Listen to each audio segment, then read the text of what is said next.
Isa na namang panibagong istorya ang inyong mapapakinggan.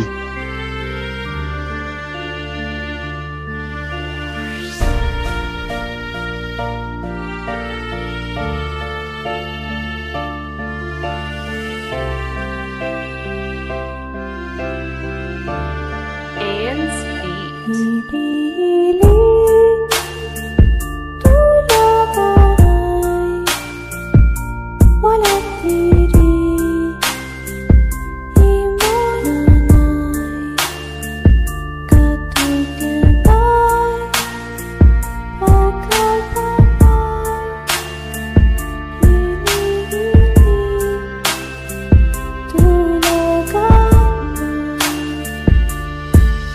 Unang beses mabuntis dahil sa pagmamahalan, nagtiyaga at nagtiis, mabuok at masilayan, may kabaman sa loob ay di ka pinalaglag. Dahil nga ang gusto namin lumabas ka't maglakad.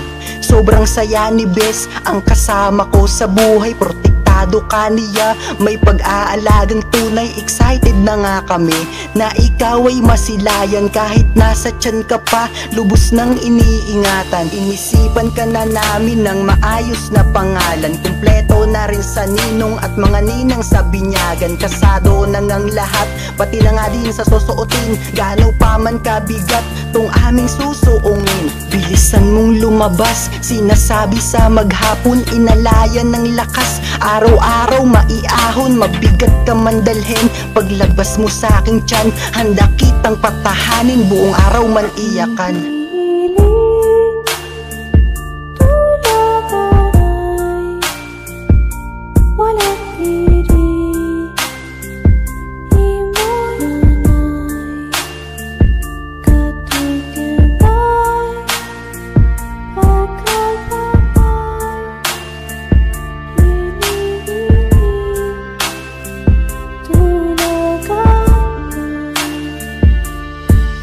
Pag minsan sumasakit, dama ko na sa aking tiyan, para ka sa aming galit, sa sipa mo'y nasasaktan. Eto na sa hospital, oras ng panganganak, konti lang inalmusal upang maayos ang ganap. Andito na sa puntong ako'y masisisaryan, may kaba na merong halong takot sa aking pagsalang. Tuloy ng operasyon, handa na kaming lahat, bakit sa aking pagbangon ay walang umiiyak? Ano pong aking anak? Pangbungad ko tong tanong, pero sa mukha nila para bang magrarason. Dapat katabi ko siya, pakilapit nyo sa akin. Bakit ba pati si Bes ayaw akong pabangunin? Gusto ko nang masilayan ng maamo kong anak. Magpahinga muna ako, yan ang sabi ng lahat. Sana lang lalaki ka, hiling yun ng iyong tatay. Ako unang kakarga pag inuwi ka na sa bahay.